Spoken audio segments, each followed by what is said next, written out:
going, everybody? Blake here, coming at you with a review for Scream. I hope everybody's doing good. Hope you're having a great day, great night, wherever you are in the world. It is like 7 o'clock in the morning for me, and sorry for the echo.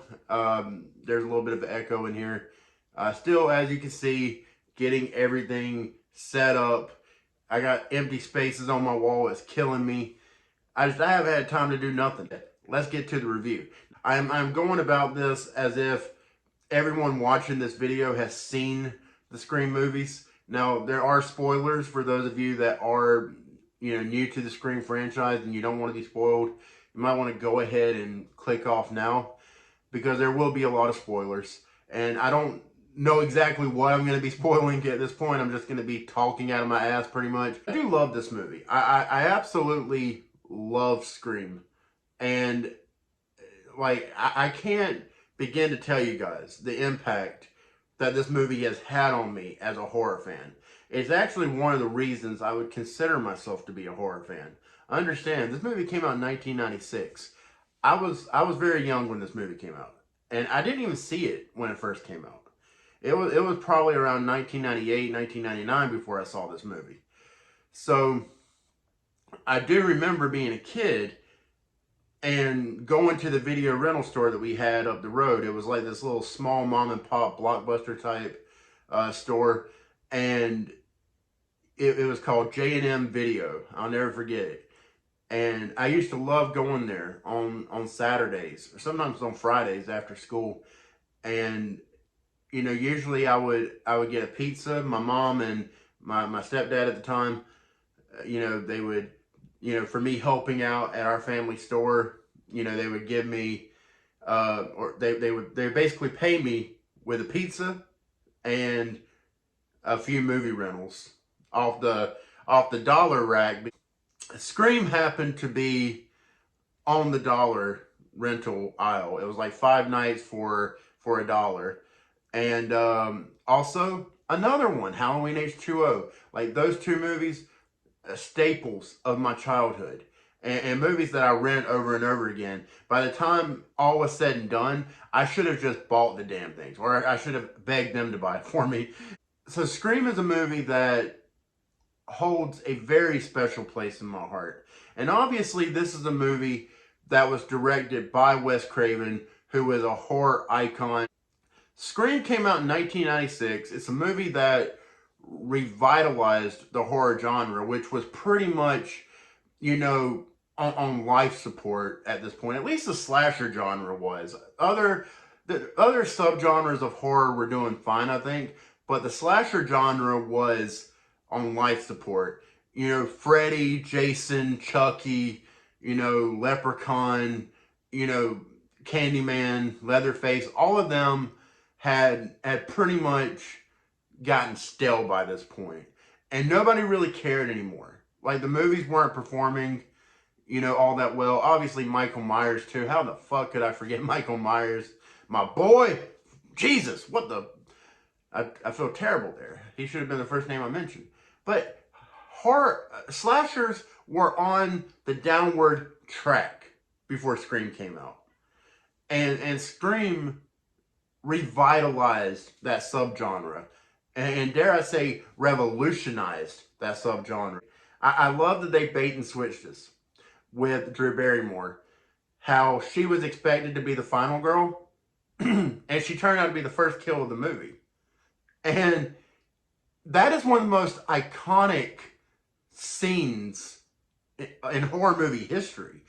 It's one of the most violent scenes as well. And that's why it's so iconic. But not just because it's so violent. It's because it's so well acted as well. It's well acted. The tension that's built up, the dread, just the absolute sheer horror of that scene. And how realistic it is, if we're being honest. It's a very realistic, Scream itself is a very realistic horror movie. And events that happen in this movie can really happen.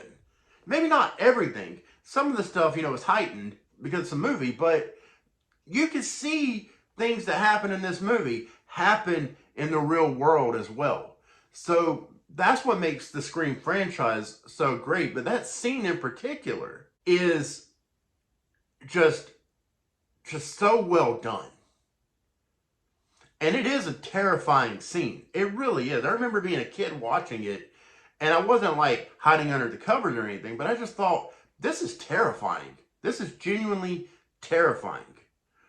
So I thought that scene did its job well. Wes Craven did his job well with this scene, not only setting the tone for the movie, but just the bait and switch, man. I mean, who saw that coming?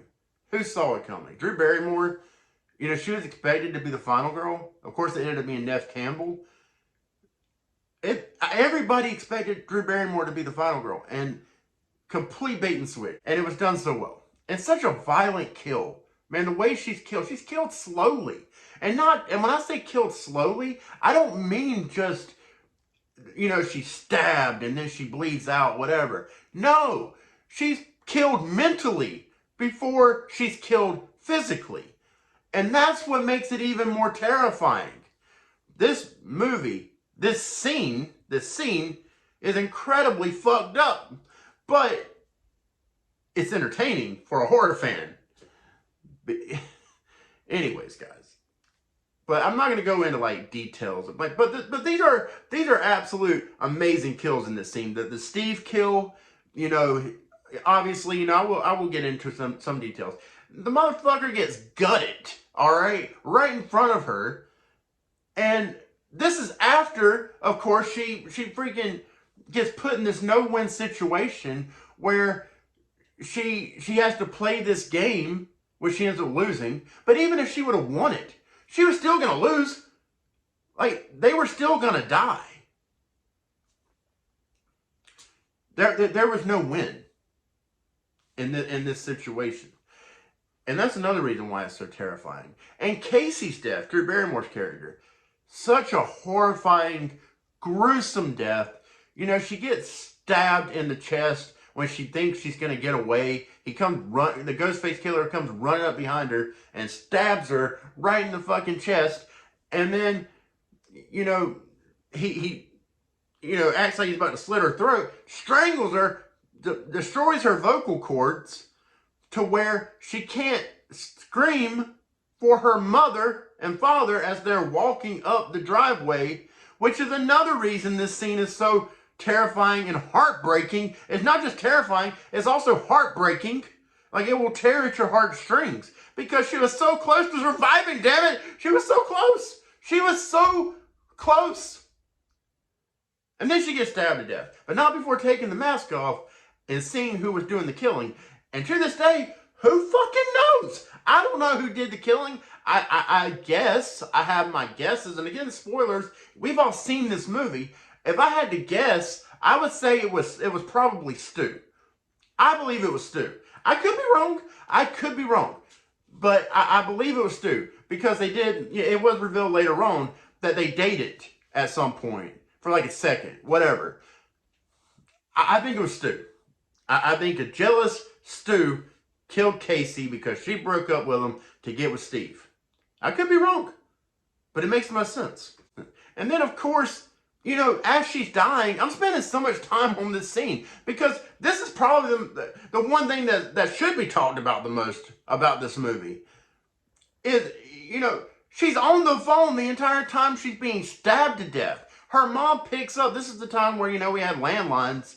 Her mom picks up another phone in the house, and here's Casey, like, just getting stabbed to death, breathing so hard, and just like, you know, like, I can't do it. But you know what I'm trying to say?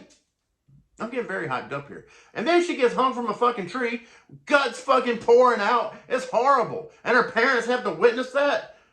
Man, come the fuck on. And you know, then of course, the movie just, it goes on. We're introduced to Neve Campbell, who's our final girl.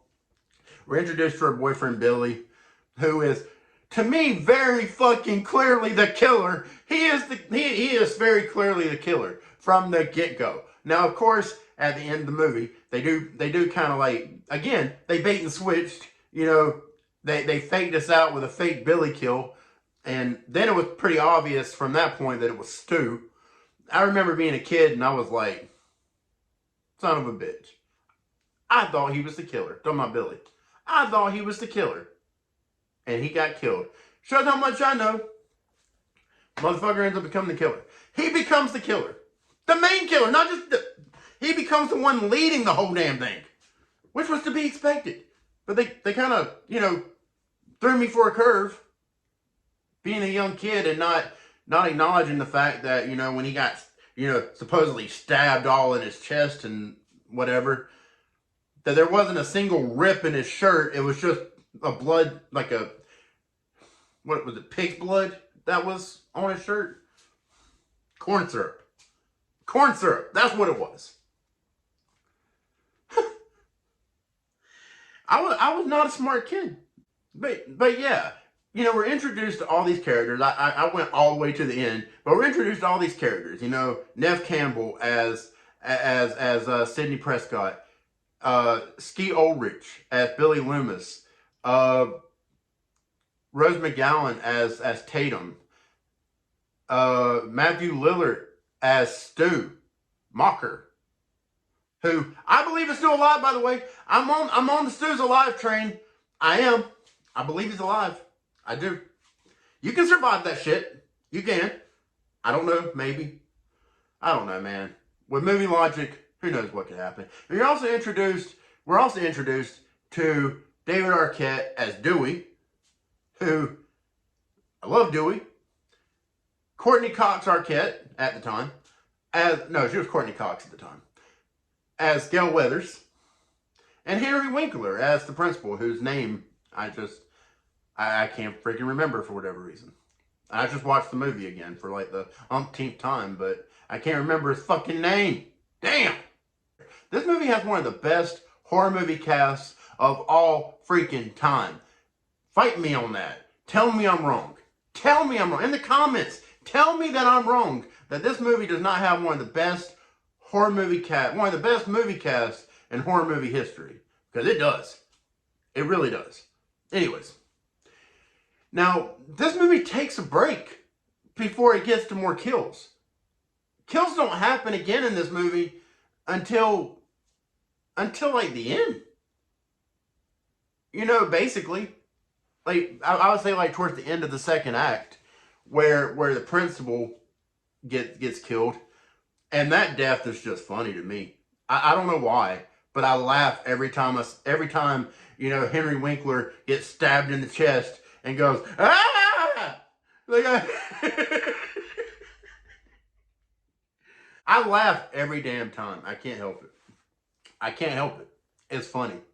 It's funny to me. And also so cool how Ghostface, like, you see the reflection of Ghostface in his eyes before he gets killed. Just a nice little touch that I really liked. And before I go any further, I forgot to mention that Kevin Williamson wrote this. For those of you that don't know who Kevin Williamson is, you would be forgiven. Because at the time, he hadn't done anything really. And, Scream was like his big break. But he also did Scream 2. And he did Scream 4, I believe. A little sidebar right there. But anyways. So, the next big kill that happens is Tatum's death. Which is another iconic death scene that does not get, the same love that Casey's scene, the Drew Barrymore kill from the very beginning of the movie. It doesn't get that same respect. But it is iconic in its own right. And the fact that she, look, one thing I love about this movie, I keep getting sidetracked. Again, this is a discussion, guys. This is how a discussion goes. You're going to be a little all over the place. You either like it or you don't. But what I like about this movie is the girls fight back. None of these girls lay over and take this shit. They fight back. Now, they get killed. Casey got killed. Tatum got killed. But they both fought back. They both gave Ghostface a run for their money. And had they done just a few things differently, they probably would have gotten away alive. But when you're scared, you do stupid shit. That's how it goes sometimes. So, it is what it is. But her death, Tatum's death, by trying to get out of the garage through the elevator door and not being able to squeeze through there because her boobs are too fucking big. She also has a big plump ass, so she can't get the fuck out of there. There's just no way it's gonna happen. So I don't know the physics of this shit. I don't even know if physics is the right word. I don't know, because I'm not that smart. So, you know, I don't know if that's possible. That an elevator door could go up with that much weight holding it down. I don't think so. I feel like I'm smart enough to say, you know, I don't think so. I think it would be like, right there at the bottom. I don't think it would go up. No. But still a cool death scene. Even if it is a bit unrealistic, very unrealistic. It's a great kill scene. And the way it squishes Tatum's face, breaks her neck, you know? I'm so fucked up in the head. I'm a horror fan. And then the next death scene, I believe, is Gale Weathers' reporter, I believe. So that was just kind of a basic slit of the throat. You know, whatever. Not a whole lot there. There's a little bit of emotional weight to it, though, for sure. And that brings me to Billy and Stu. That final scene of the movie was a great freaking scene, man. It really was. Like, that is one of the, like, I love that final scene. I really do. And, you know, you get the big reveal that it was, in fact, Billy that was the main killer, and Stu was just essentially the lackey. And then you get, you know, the motivation, which, you know, I love how meta this movie is. And I love that, you know, they bring attention to the fact that most people do not want these killers to have motives in movies, because the mystery is far scarier than the reality. But he goes ahead and gives a motive anyway. And it's actually a damn good motive. I'm not saying you should do it, but I'm just saying it's a motive that makes sense. It's a motive that is logical. You know, her mother, or his dad, cheated on his mother with her mother, which is why he ended up killing her mother, and wants to kill her. I don't understand why he wants to kill her, because she didn't do anything. But, yeah, that's where we're at. And of course, you know, you have some really fun moments that happen in this scene. Where are they? Where are they? I don't know, Billy, but I'm hurt, man. Fuck. Should I let the machine get it? Are you alone in the house? Bitch! Hello? Oh, Stu. What's your motive? Billy's got one. The police are on their way. What are you gonna tell them? Peer pressure. I'm far too sensitive. I'm gonna rip you up, you bitch! Just like your fucking mother! You gotta find me first, you pansy-ass mama's boy! Fuck! Fucking hit me with the phone, dick! Did you really call the police? You bet your sorry ass I did. My mom and dad are gonna be so mad. He's sick, for fuck's sake. You've seen one too many movies. Nah, Sid! Don't you blame the movies! Movies don't create psychos! Movies make psychos more creative! Stop it, Billy, would you, alright? I can't take anymore. I'm feeling woozy here! But yeah, I feel like I've spent the majority of this video talking about what I have. Talking about the death scenes and, you know, all that. But there is emotional weight to this movie as well. You know, the Sidney Prescott character, you know, and her inner struggles, you know, dealing with her mother's death. And, you know, that's really like what this movie's centered around is her, you know, her character arc.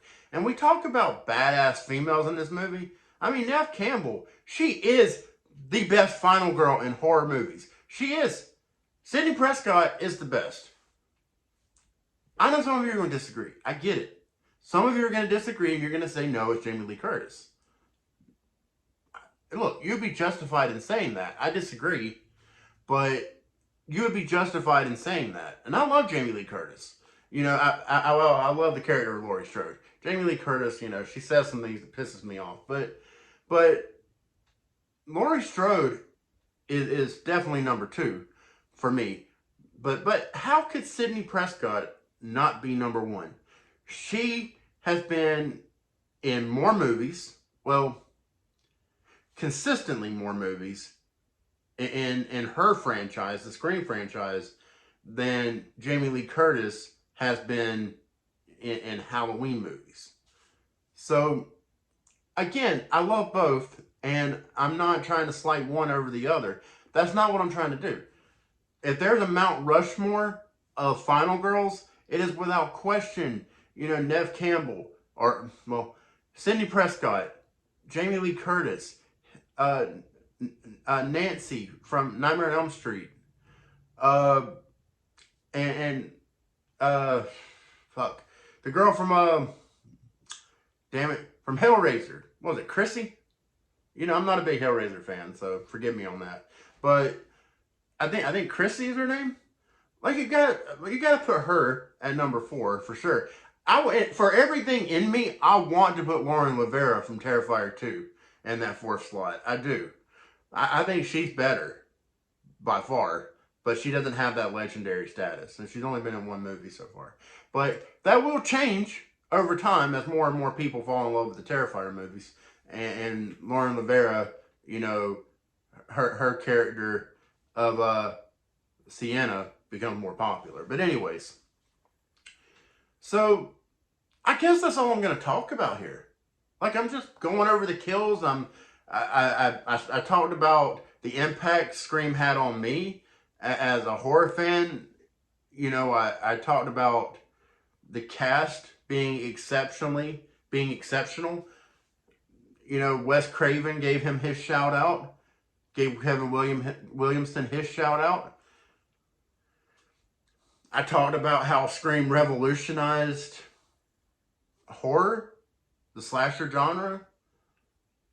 It did also, I should mention that it did also, you know, start this like trend of all these teen horror movies that tried to replicate its success, including Scream 2, which I don't want to put it in this, but you have The Faculty, you had I Know What You Did Last Summer, I Still Know What You Did Last Summer, Disturbing Behavior, Phantoms, you know, I'm sure I'm missing something. You also had Scary Movie come out, which was like a damn spoof of it. But anyways, guys, I've been talking long enough. I've been talking, I don't know, like I'm going to do some edits to this because I've been rambling a lot. But this is going to be a long video. It's going to be a long video, and I'm sorry. Anyways, guys, thank you for watching. I greatly appreciate it. Please do consider liking this video, giving it a thumbs up, subscribing to this video if you like what I'm doing, and hit that notification bell if you want to see more of this face, and also share. And again, please comment below. Every little thing you do of all those things I just mentioned helps out this channel tremendously, and it means the world to me. But nothing you do will mean more to me than commenting below and having a discussion with me. That will mean more to me than anything else you could do besides subscribing and, you know, coming back for more. That would mean just as much.